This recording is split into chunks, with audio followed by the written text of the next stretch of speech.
Citoyen TV met en avant les informations du monde, avec des citoyens, pour des citoyens et par des citoyens attachés à une coopération gagnant-gagnant entre États souverains et en soutien aux acteurs qui défendent le droit des peuples à disposer d'eux-mêmes. Bonjour, au sommaire du JT citoyen du 30 mai 2021. Actualité au Mali, analyse de la situation par le président Bandakani. Actualité en Russie, USA patriote et pour finir, France patriote. Commençons tout de suite avec le Mali. Analyse de la situation par le président Bandakani. Réaction. Commençons déjà par la réaction de Macron qui parle, il faut le dire comme ça, de sanctions ciblées contre les protagonistes. Tout à l'heure, à l'entame de mon propos, au niveau de, appelons ça comme ça, mon soi-disant coup de gueule, je vous ai fait part de quelque chose de très grave dans ce monde, à savoir que ce sont les criminels qui sont jugés de leurs propres crimes. Et ce ne sont pas des exceptions.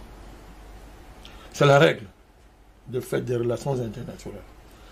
Ce qui est plus grave, c'est que cette règle de fait, de facto, est habillée de jure, par des tests internationaux, qui ont pour mission de faire croire aux gens qu'il y a le droit international. Et que le monde serait régi par un droit international dont le respect serait sacré. Et qui fonde donc la légitimité d'une communauté internationale que personne n'a élue, autoproclamée, à en être la garante et la conscience. Ça, c'est la première escroquerie, j'allais dire le premier crime moral qui engendre, n'est-ce pas, les crimes qui suivent.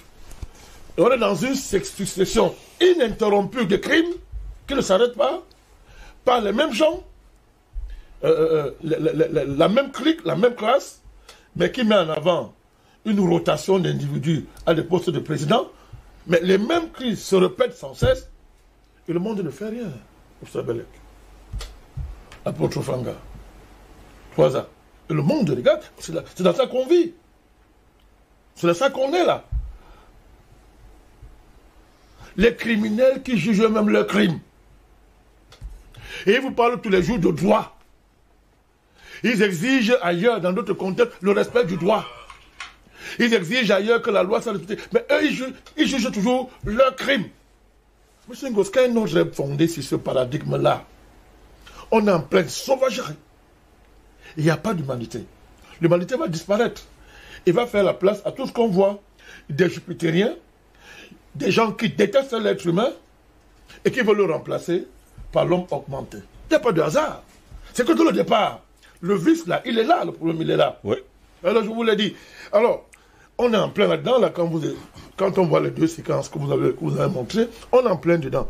Le débat, vous avez là de faire de très bons thèmes. Mais je vous dis, le débat ici, ce n'est pas de savoir. Je ne mets pas encore le thème, hein. C'est celui-là. Non. Le débat, ce n'est pas de savoir si Assimi Goïta peut tenir. Le débat doit se poser, doit porter sur les menaces qu'on fait aux militaires. Le débat, il est là. Mais ces menaces, qui le fait? Les menaces sortent d'où? Est-ce que les menaces ont leur raison d'être? Parce qu'une des techniques des criminels qui dirigent le monde, n'est-ce pas, c'est tout de déplacer les débats.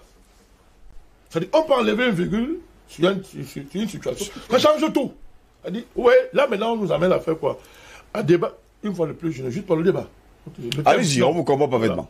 Mais on est en train de nous dire, non, maintenant on va réfléchir, est-ce que Assimi Goïta peut tenir? Donc s'il ne tient pas, on va dire non, il avait échoué, il n'a rien fait, il ne faut rien. Alors que le vrai débat, c'est pas ça. Le débat, c'est la légitimité des menaces. Est-ce que les menaces sont acceptables et recevables? C'est cela qui s'agit. Or, ces menaces sont inacceptables et irrecevables. C'est cela que le débat, c'est ça. Alors, d'abord, regardez la même tactique. Avant de parler, le jupitérien extraterrestre convoque l'Union africaine et la CEDEAO. C'est toujours comme ça. Quand Sarkozy a voulu tuer Kadhafi, il a tout fait pour avoir avec lui la Ligue arabe. Par tous les moyens. Par tous les moyens. Et là, d'abord, il dit la CEDEAO et l'Union africaine. Parce qu'il est bien conscient qu'il n'est pas légitime. Et il lui faut un masque africain. D'abord, il lui faut porter un masque africain. Maintenant, parlons du masque africain qu'il porte. L'Union africaine, c'est l'organisation africaine.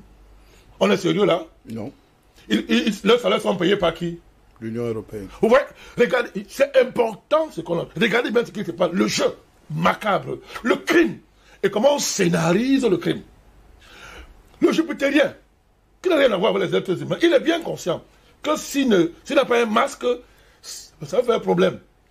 Mais là où il est encore mieux qu'il avance, c'est sa masque. Parce que quand il porte les masques qu'il porte là, c'est encore plus grave en termes de suite. Il convoque la CEDEAO et l'Union africaine.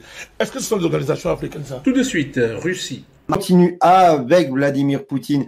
Alors ça, je voulais vous le montrer, c'est important. 15 ans que Poutine est là. Comment la Russie a changé en 15 ans depuis l'arrivée au pouvoir de Vladimir Vladimirovitch Poutine. 1999 arrivé au pouvoir, c'est le bordel. 2013, on va voir la différence. Le PIB à son arrivée est de 195 milliards de dollars.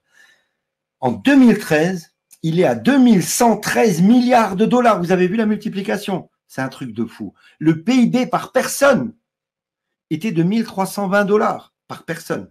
Aujourd'hui, il est de 14 800 dollars.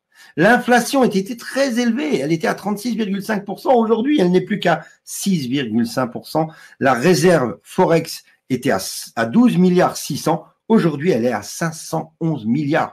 Vladimir a fait des miracles. La dette nationale à son arrivée était de 78% du PIB. Nous, en France, en 2019, on était au même taux. Aujourd'hui, on est à 112 ou 115%. Eh bien, regardez où on en est en 2013 avec Vladimir. On est à 8% de dette du PIB. C'est hallucinant. Une baisse de 70%. C'est énorme. Les retraites en roubles étaient de 499 roubles. Je ne sais pas ce que ça vaut. En tout cas, aujourd'hui, elle est de 10 000 roubles. Vous avez vu la multiplication? Voilà. Cherchez pas, c'est du Vlad. Le revenu en roubles moyen était de 1522 roubles. Aujourd'hui, le revenu moyen est de 29 940 roubles. Je ne sais pas de ce que ça représente, mais en tout cas, en 15 ans, la Russie s'est enrichie. La Russie a fait baisser l'inflation. La Russie a fait monter le PIB. La Russie a réussi. C'est ça, la Russie. Voilà. Donc ça, c'est une très bonne nouvelle. Vladimir Poutine, c'est un grand homme, combien même on pourrait le dépeindre dans tous les médias de merde mainstream. Croyez-moi, Vladimir fait son job. Tout de suite, USA Patriote. Ensuite, Katie Hobbs neutralisée. Donc, vous vous souvenez de Katie Hobbs, c'est celle qui passait avec son grand sourire à la télé pour dire la fraude, l'audit électoral undermine la démocratie aux États-Unis. Et elle passait à la télé pour dire ça avec son grand sourire. Bon, il se trouve que quelqu'un pourra donner les détails supplémentaires, mais juste l'idée générale, il y a eu une décision de justice qui a été rendue et en fait, cette personne-là n'est plus habilitée à lutter contre l'audit de Maricopa dans les auditions publiques, en fait, alors que c'est une représentante du gouvernement, jusqu'en 2023. Elle a tellement abusé de ses pouvoirs qu'ils ont dit, bon, toi, on veut plus te voir dans ces histoires d'audit, tu t'arrêtes. Est-ce que quelque chose à rajouter sur le sujet, les amis? Bah non, elle est juste, elle est immobilisée, elle essayait de bloquer l'audit, elle est complètement immobilisée, elle peut plus rien faire. Les autres en face, ils sont en train de dire que c'est à cause de, justement, c'est un acte politique, etc., etc. Mais en fait, c'est quelqu'un qui voulait absolument empêcher l'audit, en fait. Et donc là, elle est désactivée, elle peut plus faire ça. Et moi, ce que je remarque, c'est ça. C'est juste ça. Les amis, c'est en train d'enchaîner. Déjà, les audits, ils sont en train de pousser de partout comme des petits champignons. Et pour finir, France Patriote avec l'intervention de Marine Le Pen au sujet de la Réunion.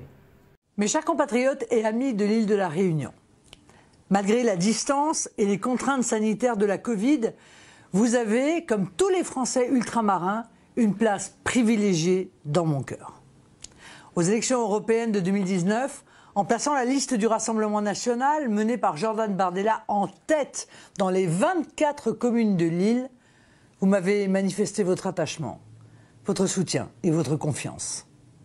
Cette confiance m'honore et je sais pouvoir compter sur vous lors des élections régionales des 20 et 28 juin prochains. Ce scrutin sera la dernière étape avant l'élection présidentielle de 2022, si décisive pour l'avenir de notre pays et du peuple français. Chômage massif, coût de la vie, insécurité, délitement des services publics, la Réunion ne doit plus être le parent pauvre des politiques publiques. Pas plus que les Réunionnais ne doivent se résigner au déclassement, à la paupérisation, à la peur des lendemains incertains. Vous savez mon engagement sans faille et ma détermination à remettre tous les Français, où qu'ils résident, au cœur des priorités et des politiques publiques. Vous connaissez également mon action constante auprès des autorités pour avertir, prévenir et circonscrire la vague migratoire qui déferle depuis les Comores et qui menace la stabilité économique, sociale, sécuritaire de Mayotte, mais également de l'île de la Réunion. Face à ces enjeux et ces défis, il est primordial d'avoir au sein de l'Assemblée régionale des élus qui vous ressemblent, qui vous défendent et portent vos légitimes attentes. C'est notre ami et délégué départemental Joseph Rivière qui conduira la liste du Rassemblement national ouverte aux Réunionnaises et Réunionnais engagés dans la défense de votre île, de ses intérêts et de vos préoccupations. Les 20 et 26 juin, je vous appelle à saisir cette chance de faire entendre votre voix, de compter et de peser dans le devenir de votre belle région. Les 20 et 26 juin, je compte sur vous pour soutenir cette liste et lui apporter vos suffrages.